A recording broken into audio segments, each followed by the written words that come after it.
Remakes and remasters have been very prevalent in the gaming industry for a while now. I mean, look at Naughty Dog, they'd rather go bankrupt than try to make a new IP.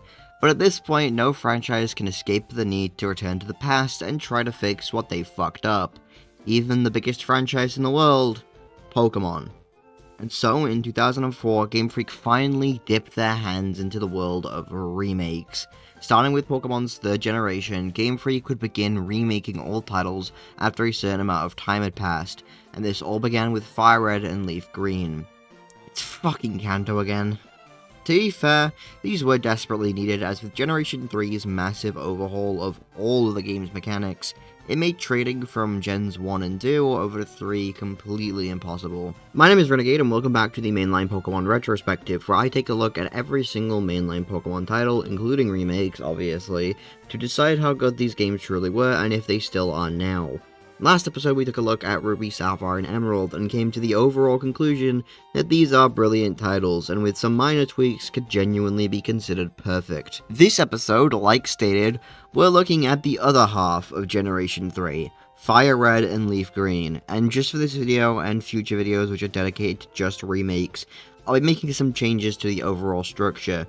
First of all, there'll be no roads. I do the roads mainly to lay out the video, but since these videos are going to be much shorter, I figured there's really no point in doing different sections. The reason I said these are going to be much shorter is because I'm not going to talk about every aspect of the game like I did with the previous videos, as since these are just remakes, there's not going to be much different from the main game.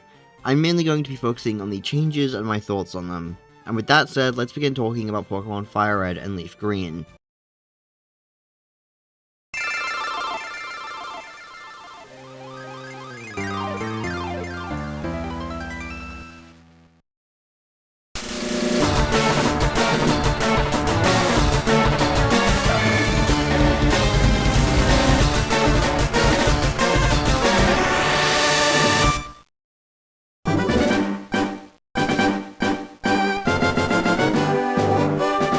Starting off, for the first time in Pokemon history, they actually give you a genuine tutorial.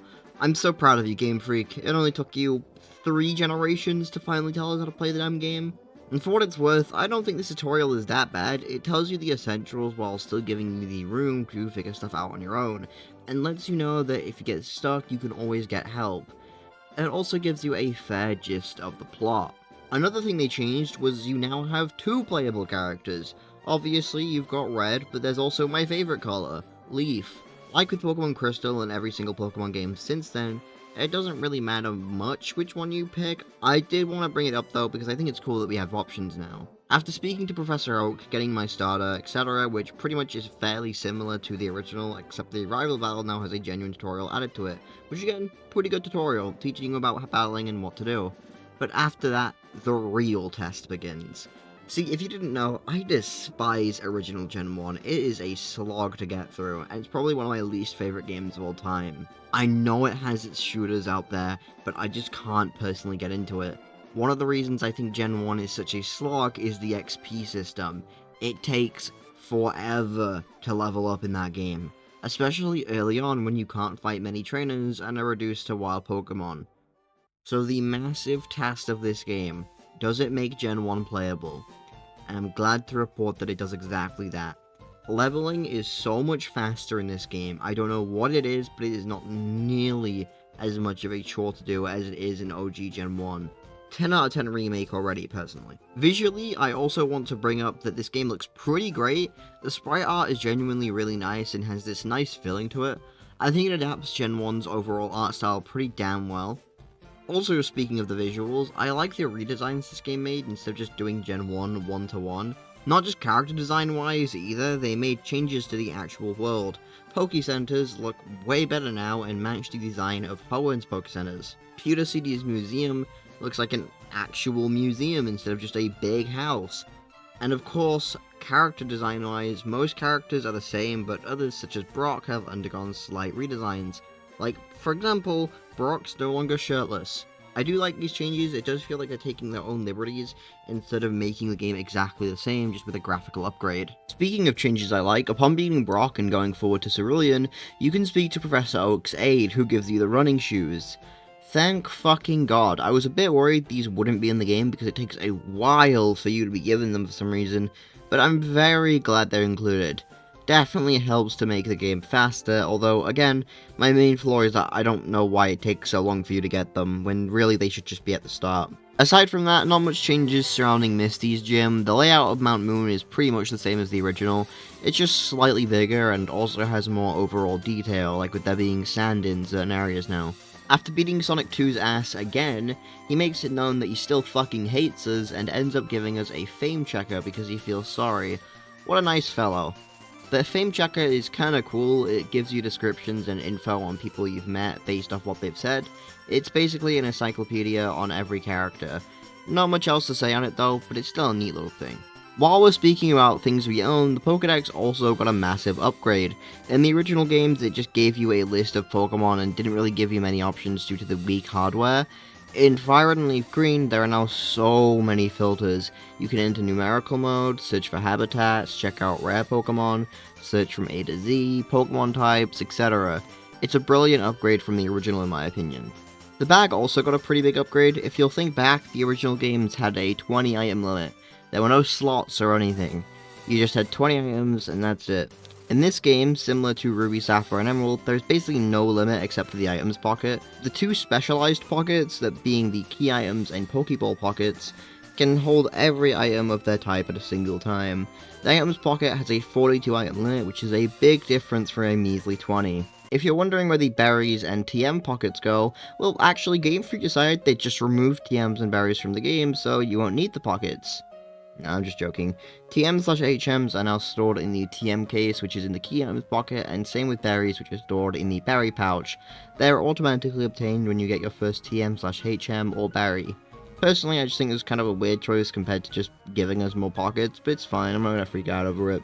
Also, a weird but kind of interesting thing that occurs whenever you open the game will recap the last few important things you did before saving and closing the game. This is a fun idea, but I do wish it was an option instead of being forced on, because I can see how this could get very annoying. I'm playing on an emulator with save states and all that, so I don't have to deal with that, but if you're playing on genuine hardware, this could definitely get tedious. Speaking of tedious things, while this game definitely improves the issue OG Gen 1 had, where they wouldn't tell you a single fucking thing, this issue is still present in certain areas of the game. For example, where the fuck do you go after Lieutenant Surge? The game still just tells you nothing here, which is weird because I know it's a remake, but I'd still expect them to fix these issues that the original game has. Hell, they did do that. It's why there's so much tutorial-related things at the start. Like, the first thing when you start a new game, it tells you how to play. The Teachy TV you get from the old guy tells you everything you need to know about battles, etc. So they definitely could have added something that tells you that you need to go back to Cerulean to progress. Because how else am I supposed to know I meant to go back to a previous town and cut down a random little tree I walked past which contains the rest of the game? It's just very stupid game design. I'm happy they did try to fix this issue, but it sucks that it's still present at all. Speaking of issues that existed in the original, Erica's gym layout. While I do wish they kept the layout used in Gen 2's version of Kanto, Erica's original layout isn't actually that bad in the remakes. Mainly because the game's in full color now, so you can actually tell which one is Erica, and it also helps that she's at the center of the top of the gym, instead of being in a row of 4 people. After Erica, we handle the Team Rocket Stunt of the Week. Gonna be honest, the Team Rocket stuff was fine, but I'm disappointed that they didn't expand on the Marowak/Cubone stuff at all. It's still a very weak plot, unfortunately. Really wish more time was spent on it. One weird change they made that I really need to bring up is that for some reason you now have to give the thirsty guards tea, or they will not let you through. In the original games you could just give them whatever, but now it has to be tea. While this isn't too big of an issue, it's just weird because I chose the method of going to the department store and getting the drinks from the vending machines, and so when it didn't work I was just straight up confused. But hey, at least he got me to do the gyms in the right order this time, although I still think doing Sabrina before Koga makes more sense. One thing I haven't brought up yet, which is shocking considering it was my main point against Gen 1 in the original video, is the difficulty. This game is so much more difficult than Gen 1. My main point in the video for OG Gen 1 is that Gen 1 is only difficult due to the very slow grind you have to do if you want to get anywhere near the gym leaders or the Elite Four's levels. However, this version of Gen 1 is actually difficult. probably thanks to all of the new things that have been added to the remakes, which OG Gen 1 just didn't have, because the mechanics simply didn't exist at the time. I've actually struggled. I've actually had to think about what I'm doing instead of just spamming my best move and instantly winning. The difference between red and blue, as well as yellow and green, and fire and leaf green, is that with one game it makes you feel bored out of your absolute fucking mind, whereas the other game has actually decent mechanics to make you want to play more, even if some sections, aka basically any cave, make you want to rethink your life decisions and how you got to this point of your life. But okay, that's enough shitting on red and blue for now. Let's speak about something that didn't even exist in the originals, the Sevii Islands. The Sevii Islands are essentially the extra post-game, which was created in order to allow you to catch Gens 2 and 3 Pokemon, as well as later on trade with the Gen 3 games, Ruby and Sapphire, along with Emerald once that was released. I will cover the post-game later on once, we're done with all this main game stuff, but I do think it's cool they let you trial it first by playing the first 3 islands. Okay, Giovanni's gym. It's pretty much the same. You beat him and then he disbands Team Rocket. I think that's kind of my issue though. I understand the idea of wanting to be a run-to-one remake with additional content, but personally I would have preferred if they'd fully taken advantage of the new hardware and used it to add stuff like additional moments or expand on already existing ones. Because, don't get me wrong, while I like Fire Red and Leaf Green a lot, they don't change the fact that the story of this game is still not that great. Giovanni just leaving because he was beaten is just a lame note to end on in my opinion. I'll come back to this later, so let's just move on for now. Victory Road and everything else is pretty much the same as the OG game, except for the fact that you can't encounter Moltres here anymore, which is fine. I don't know why Moltres was in Victory Road in the first place, honestly. The Elite Four definitely caused me more trouble on this run, especially Lorelei, who was a cakewalk in the originals, almost destroyed my team. I was genuinely worried I was going to lose to the first member. He was by far the hardest, but that doesn't mean the rest were easy. Bruno wasn't too bad. He did knock out one of my Pokemon, but aside from that he went down fairly quick. Agatha also wasn't too bad. She's not as nearly as stupid as she is in the original, which did provide a little difficulty, but that was mainly just because I was stupid. In the original game I took her down using Earthquake plus Dig, but in this game it doesn't work because her Gengars, yes I said Gengars, she has 2 of them for some reason, and her Haunter all have Levitate, meaning ground moves are completely useless. I didn't realize her Gengars had Levitate though, so I lost Rhine, my Dugtrio, to her second one because I was trying to save my Gengar move for later since she was starting to run low. Even then though, her Gengar did take out mine and I beat her with Blastoise and Surf. Lance, on the other hand, despite being the hardest in the original, was the easiest here. Not a single Pokemon went down in this fight, my Blastoise just pretty much sweeped his team with Ice Beam. And then finally we have the champion, my rival, Sonic 2. I was going to say he was easy, but then his Alakazam happened and basically swept half my team with Psychic. It wasn't until my GOAT Blastoise came in and took it out with the Great Might of Poseidon and the Power of the Sea. The rest of his team went down pretty quickly though. And with that, I officially became the champion of Kanto. Again, the credits and Hall of Fame team are actually a lot better now and have a really short but fun moment of the player at Oak chasing after Blue when he storms out.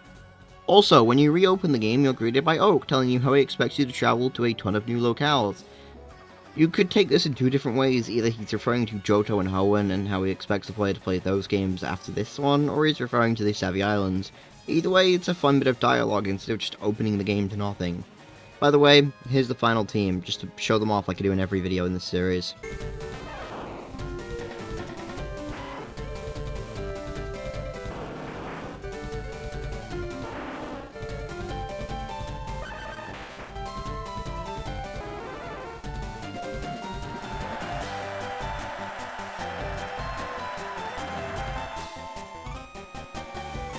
We're not done there though, because of course we need to talk about the soundtrack.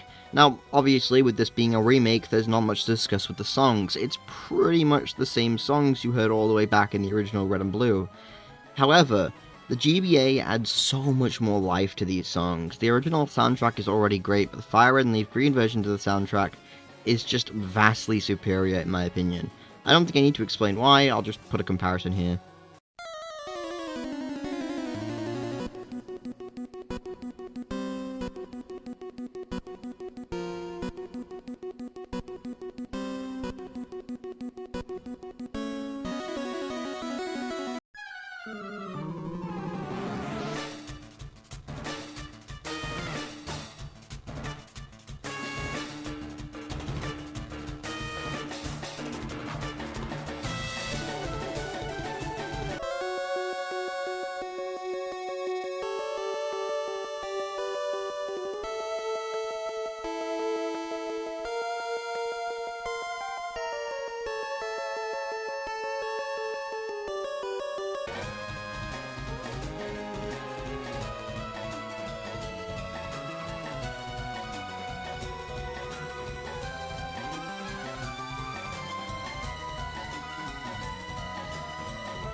What a great game! I'm so happy there's no post-game we need to cover.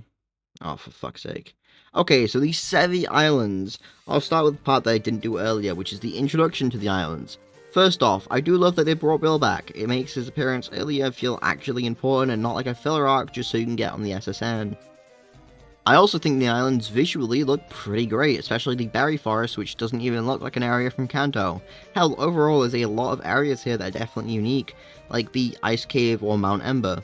They definitely took a lot more creative liberties here, and I respect that. The plot of the postgame is kind of interesting. Basically, Cerulean wants to be able to connect with people in Hoenn, and to do that he needs the Ruby and Sapphire. Do you get it? Getting the Ruby is pretty easy, just explore Mount Ember and you'll eventually find it. Getting the Sapphire, on the other hand, is for some reason just unnecessarily dragged out. You need to do this whole thing involving Team Rocket and some guy who just wants a fuck ton of money. It isn't too big of an issue, but it's weird how long it takes just so you can get the ability to trade between the Kanto and Hoenn games. Also, the post-game isn't all that challenging. I understand why the first 3 islands are like that, because you have access to them before you beat the game, but for islands 4, 5, 6, and 7, there's just no excuse. Trainers are insanely underleveled here, and it just made it so all of the post-game was me absolutely clearing everyone my path with my level 64 plus Blastoise. Other than that, the post-game's alright. The Sevii Islands are a neat new addition, and I thought the new puzzles they introduced beyond just use this HM to move on were pretty intriguing. So with that said, that's the entire game covered. So, how do Pokemon Fire and Leaf Green hold up? Well, I think they're decently fun games. I definitely wouldn't say they're perfect, but if you're unsure of whether to play these or play the originals, it's these all of the way, not even a question. The new changes they make to improve and expand on the gameplay of the originals make the game so much more fun than the boring slog that OG Gen 1 is. However, the reason I'd still say that these games aren't perfect is I think there's still a lot of areas where Game Freak easily could have improved on. Like actually telling you where they held to go after Lieutenant Surge is beaten, or the story moments, e.g. improving on a Giovanni and making him an actually good villain instead of a total fraud.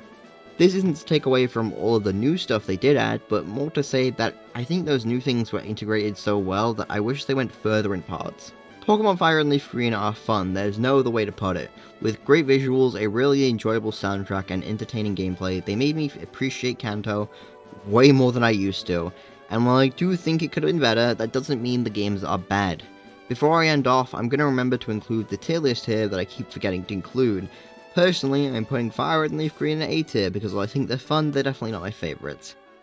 However, we've now officially completed the Game Boy Advance era. Hell, we're done with Game Boy as a whole now, which means we can finally move on to the DS era. Keep in mind when I say DS era, I'm talking about the DS franchise as a whole, so I'm counting 3DS as well.